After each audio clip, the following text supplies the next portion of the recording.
qof Soomaali ah inuusan inaga harin in dhamaanteen aynu Soomaaliyaas wada gaarno inagoo isla soconno oo dhan. Ra'iisul Wasaare Xamse oo qaaday tallaabo culus oo ka yaabisay madaxweyne Xasan Sheekh Maxamuud wasiir fiqi oo sir culus ka shifay khilaaf ka taagan villa Soomaaliya mucaaradka oo dhaqaaqyo xoogan bilaabay iyo wararkii ugu dambeeyay xiisada doorashada oo sii xoogeysanaysa qodobadaas iyo kuwa kale ayaan saaxiibayaal ku eegi doonaa warkan balse marka hore u diyaar garooba hordhaca qodobada warka aad daawateen oo dhameystiran. aynu ku horeynaa Ra'iisul Wasaare Xamse ayaa qaaday tallaabo culus oo ka yaabisay madaxweyne Xasan Sheekh Maxamuud xilli mar kale ay u muuqato in isbedel weyn uu ku iman karo nidaamka siyaasadda Soomaaliya waxaana Xamse Cabdi Barre uu qaadayaa tallaabooyin siyaasadeed oo u muuqda inay yihiin kuwa ka yaabiyay dhanka iyo villa Soomaaliya.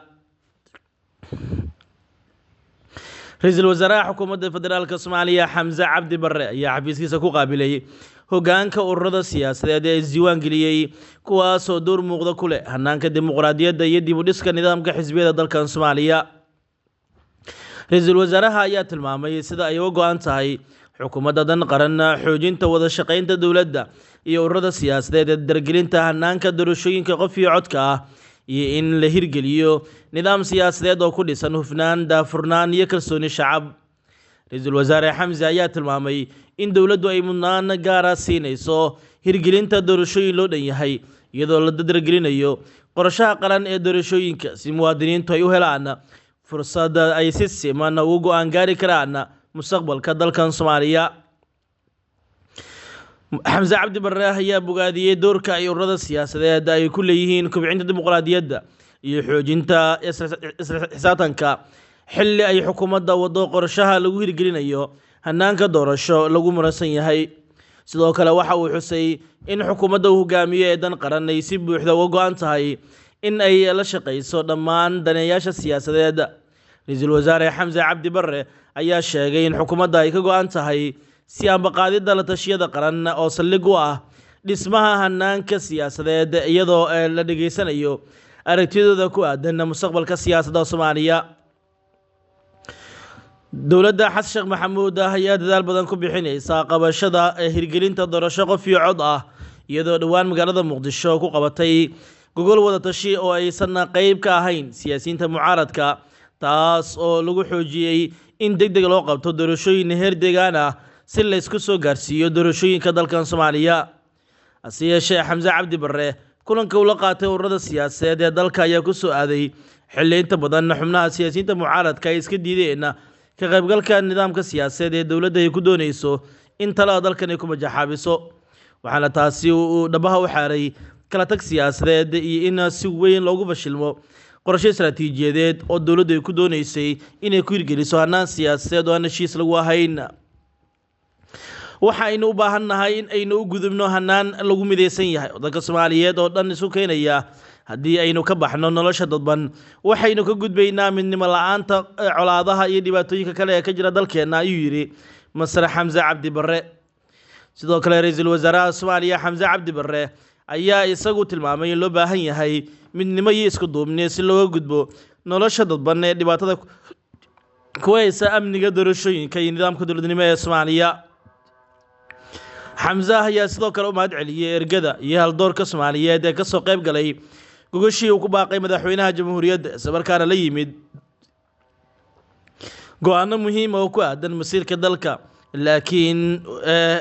kaalin weyn ka qaatay sida uu sheegay doodii iyo aragtiyihii lagu soo bandhigayay gogashii dhawaan ku soo gabagabowday gudaha magaalada Muqdisho ee caasimadda Soomaaliya. Ra'iisul Wasaare Xamse Cabdi Barre ayaa hadda waxay u muuqataa inuu qaatay go'aan adag oo u muuqata inay tahay mid dhabaha u xaaraysa nidaam dowladnimo oo sal adag leh hase yeeshee dhinaca kale ay wajahayaan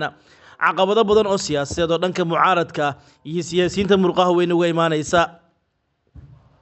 Ra'iisul Wasaaraha ayaa dhanka kale tilmaamay in dowladdu ay mudnaan gaar ah siin doonto hirgelinta doorashooyinka loo dhan yahay iyadoo dhaqan gelinaysa qorshaha qaran ee doorashooyinka si muwaadiniintu u helaan fursad ay si siman ugu go'aan gaari karaan mustaqbalka dalkan Soomaaliya. Xamse ayaa sidoo kale bogaadiyay doorka ururada ay ku leeyihiin kobcinta dimuqraadiyadda iyo xoojinta xisaabtanka waxaana Xamse uu sheegay in xukuumadda ay ka go'an tahay si abaqaadida la tashiyada qaran ee saldhigga u ah dhismaha hanaanka siyaasadeed iyada oo la dhageysanayo aragtiyahooda ku aadan mustaqbalka siyaasadda Soomaaliya. waxay hadda u muuqataa in Masar Xamse Cabdi Barre uu sii taakiidiyay go'aankii ra'iisul wasaarihiisa waa go'aankii madaxweynihiisa isla markaana ay muujinayso in aragti kale oo siyaasadeed oo aad u adag ay Soomaaliya lagu hala sii galayso. dhinaca kale wasiirka difaaca Soomaaliya waxa uu shaaciyay arrin weyn oo halis ku ah nidaamka jiritaanka Soomaaliya waxaana wasiir fiqi uu banaan keenay sir culus kuna aadan nidaamka dowladnimada iyo si guud marka loo eego imtixaan adag oo xilligan Soomaaliya ay wajahayso.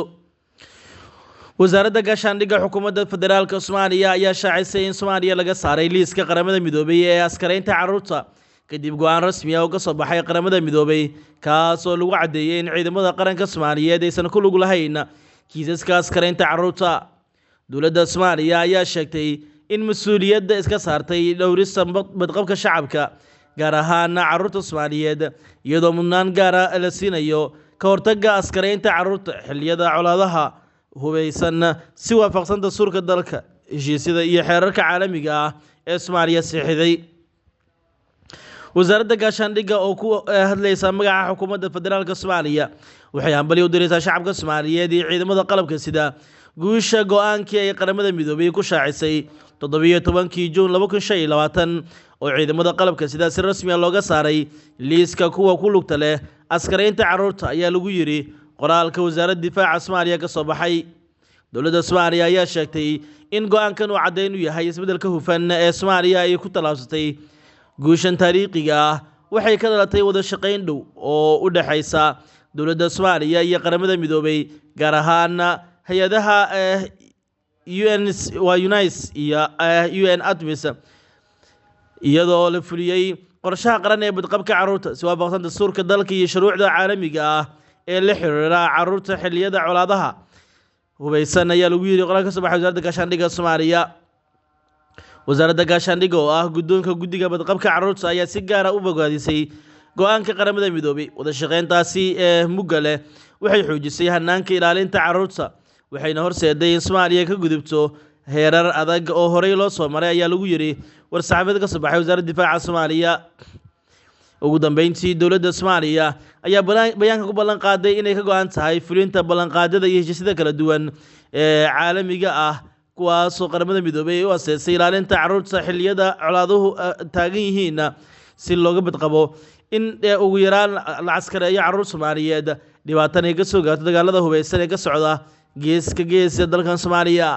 saaxiibayaal wanaagga inta wararkii ugu dambeeyay xaaladda waddanka nabadgelyo.